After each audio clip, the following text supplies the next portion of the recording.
Greetings and salutations, everyone. Can you tell what the Drek'thar is cooking? You better, because we've got one of the best Heritage Questlines I've bore witness to recently. Am I perhaps a little biased thanks to being a major Orc fan? Definitely.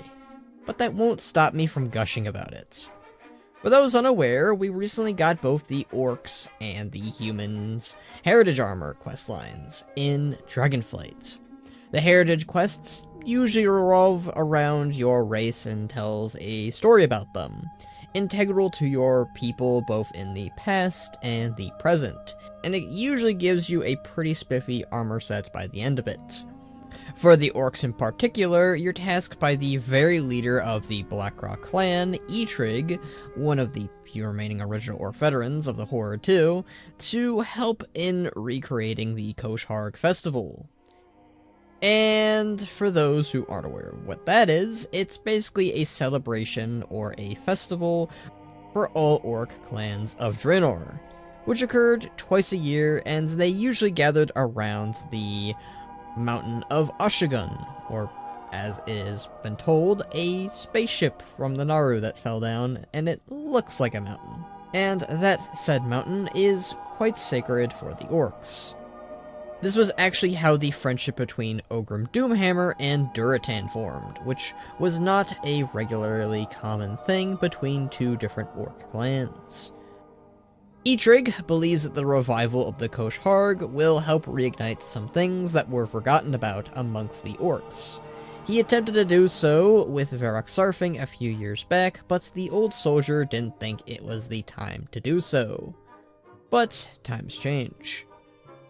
You and Eitrigg journey over to the age-old veteran of Drek'thar, leader of the Frostwolves in Alterac Valley, where you also encounter Thrall and his entire family of Agrelon, Durak, and his youngest daughter, Riza. They too came to visit Drek'thar, although for different reasons.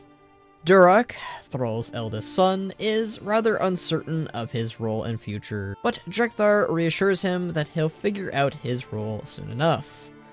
While there, Eitrigg announces his proposal to bring back the Kosh'Harg, here on Azeroth. And Agra also proposes that an Umgora to replace the Um'Regor, since the former really only taught the meaning of hunting. The Umgora would instead teach what it means to be an Orc entirely.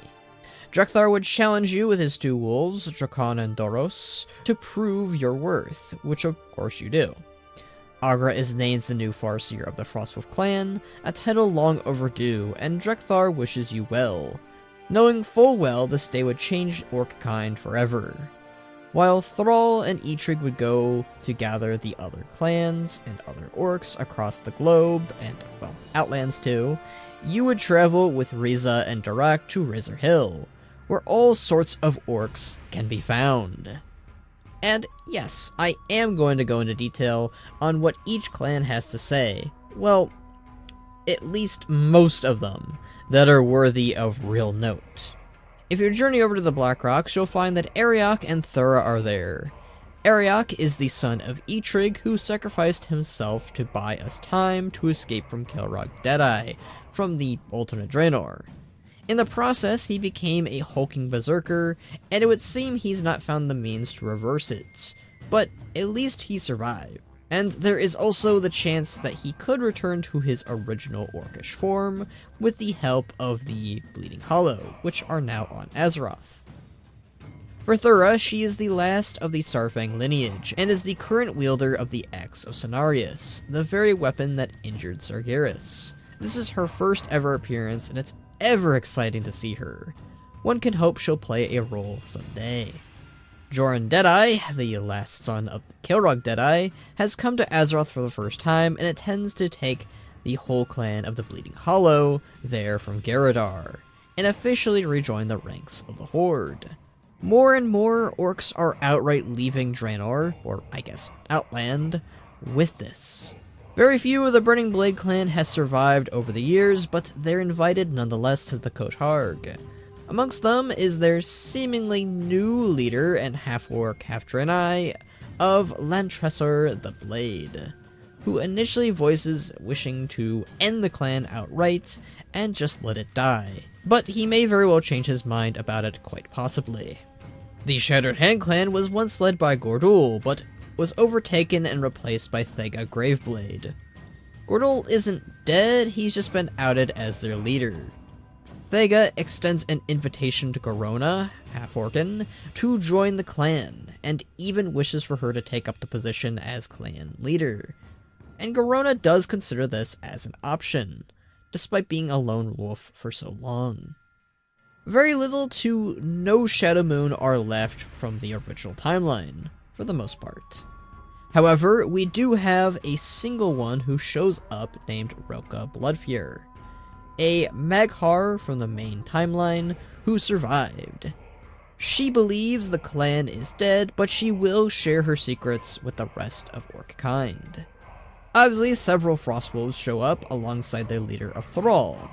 Drek'thar remains behind due to his old age. One of the returning Frostwolves, though, is Ner'zhul, who's been stationed on Thrallmar all this time. It's a wonder why he was even there, but he has now returned to bear witness to so many orcs in one place, as well as Thrall's little ones.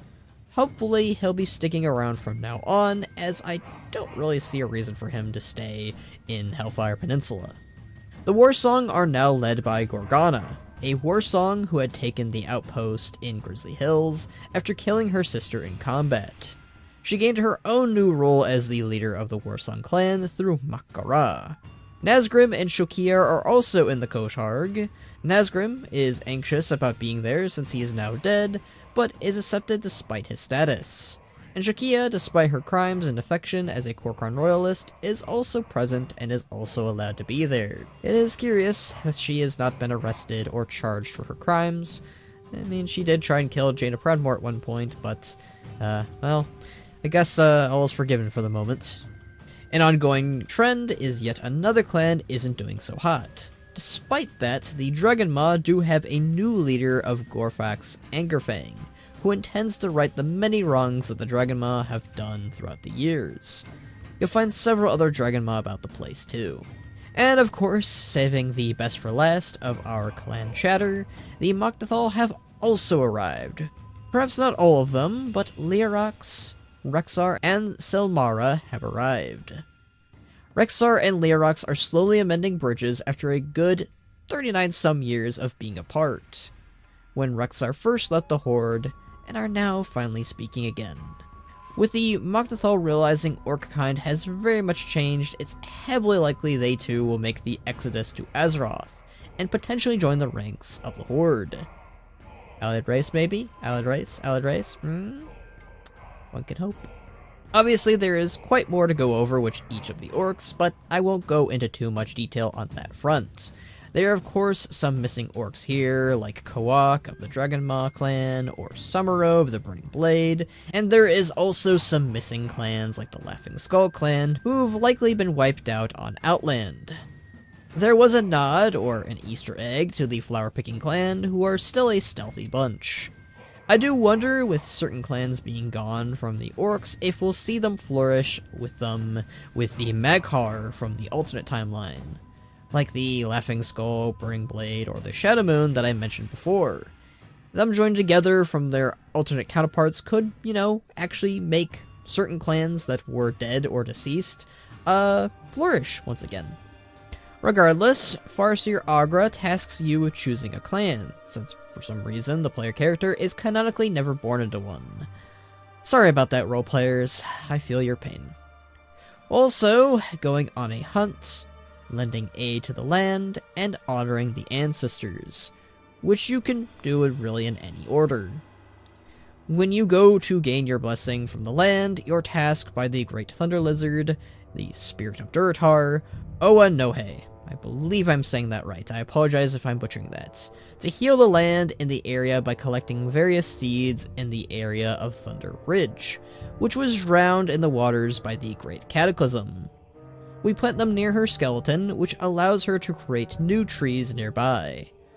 Eventually, this will one day grow into an oasis that will benefit both the orcs and Thunder Lizards alike someday. maybe, just maybe, we'll see some new stirrings about the land of Durotar soon. Revamp? Revamp anyone? Yeah, let's go. Well, yeah, I'd love to see Durotar look beautiful. When you go on your hunt, you're asked to first join a clan, like I said, from either the Frostwolves, Warsong, Blackrock, Shattered Hand, Bleeding Hollow, or the Dragonmaw. Unfortunately, you cannot join the other clans outside, or from elsewhere, sadly. After you choose your clan, you're tasked by the chieftain to hunt down a ferocious foe in the Valley of Trials, who's been killing peons, grunts, and orc adventurers alike. You track down this mysterious foe without your armor, which turned out to be a large raptor, which the orcs referred to as Gore Crush, or the Long Knives, bringing back the blood on your face and a trophy as proof of your clean kill. Finally, you go on to gain the blessing of your ancestors by providing them a special meal. Darak, son of Thrall, helps you with gathering these ingredients and joins you to receive the blessing of the ancestors when this happens. Your offering is worthy, my friend. You have earned our blessing. May your actions continue to lead the orcs to honor and glory. If you would, tell Eitrig he was right. And Thrall, tell him I am heartened to have dragged him out of seclusion. And you, Durak, son of Thrall. Me? You will find your path in due time, and it will lead you to greatness. I will do my best. Thank you. Go now with honor. Always. Yes, various orc ancestors whom we've met or heard about arrive to bless us. This includes Ogrim Doomhammer, Grommash Hellscream, Durotar, Draka, Broxagar, and of course, Varrock Sarfang, each of them having quite a few words to say. Durotar reflects on the land named after him, and is honored to have had that done for him. He is ever thankful to our friendship to his son, Goel. Draka, likewise, felt the same on her son and his friendships, and believed the return of the Kosh'Harg was a sign for a brighter future for orcs everywhere. Ogrim's spirit expresses pride in how far the orcs have become since his demise in Arathi, and was quite grateful that Thrall donned the Doomplate once again, more noting the constant struggle of how Thrall had a conflict, or an inner conflict, between being a warrior and a shaman. Grommash, the former leader of the Warsong, reflected on his sacrifice against Mannoroth, and did not fault any orc who took example from it. His one regret, though, was his son Garrosh, and how he wished he could have guided him down a better path, and hoped that his son's fate would deter any orc from repeating it. As for Broxagar, the one orc whom had wounded Sargeras himself, commended the orc champion for being much like him in their willingness to risk their own life and fight till the end, looking forward to meeting us again someday in the afterlife. Lastly, Varrock Sarfang, who lost his life against Sylvanas and ultimately saved the armies from slaughtering one another at the gates of Orgrimmar. He had his own things to say, and his own messages for the likes of Thrall, Zakhan, and Eitrig. To the adventurer, Varrock stated that each of the ancestors were proud, and that they would continue to watch over the orcs as they led the orcish people into a brighter future. To the likes of Eitrig, that he was right to bring back the Kosh'Harg. And to Thrall, that he was glad to have brought him out of seclusion and Nagrand. And lastly to Zakhan, that he had found his family of Draenosh and Remda in the afterlife. I cannot stress how legendary this moment was for me, to see so many orcs who've passed on, and just see them once again, and to confirm the likes of Varrock and Broxagar survived their encounters despite how dire they were. With each of your tasks done, you have completed your Amgora and can now partake in the feast alongside the rest of the orcs, who all gather at their own various tables and speak to one another. Grant you, I told about them in summary, but they are some real golden nuggets as to the future of the orcs. The ceremony ends and Thrall and Agra give a speech to the orcs present. Thank you all for honoring us with your presence here. When our people came to Azeroth from Draenor, ours was not an easy road. And along the way, many of our ancient traditions were lost. But the time has come to remember the rites of old, and to build new traditions that honor our proud legacy. This champion is the first to complete the new rite of Amgora. Let their footsteps be followed for generations to come. Drek'thar. And so, we bring the first Kosh'Harg of Azeroth to an end. May the honored ancestors watch over us all until next we meet.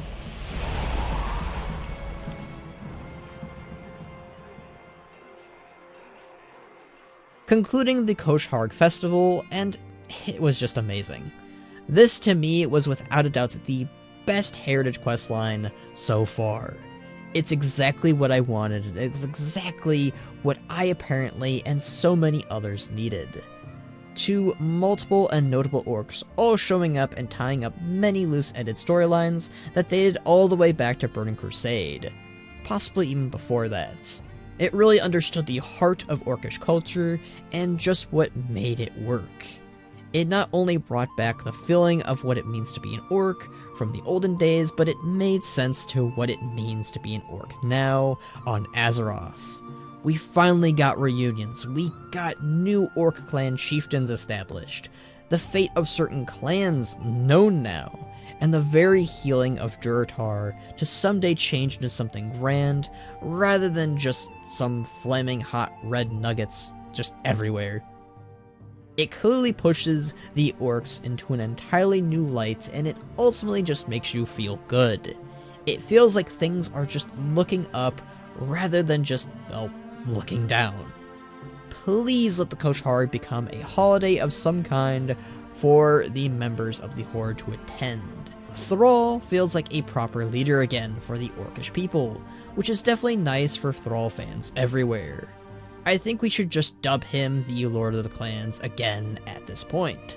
Since he's no longer the, war chief of the Horde, I think Lord of the Clans is a pretty fitting title. Also, Augur doesn't feel like she's just there for Thrall. She is now a very important figure for her clan and orcs everywhere as Farseer. It feels very well earned, and I'd like to see that continue on with her character. And finally, we got to see Thrall's family and what they're like with his kids.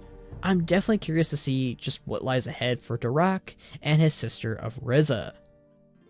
Orcs everywhere can really just rejoice and be happy with this Questchain, and I highly, highly suggest and advise, or whatever, to do this quest if you hadn't already. And do it again if you hadn't. I'm planning on doing that.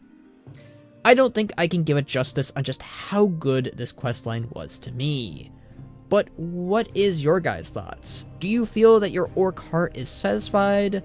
Let me know down below. Feel free to like, comment, share, and subscribe. You can also join us on the Discord where we talk about all sorts of stuff and things. And if you like me enough, you can support me on my Patreon like these amazing folks here. But until next time, my friends, see ya!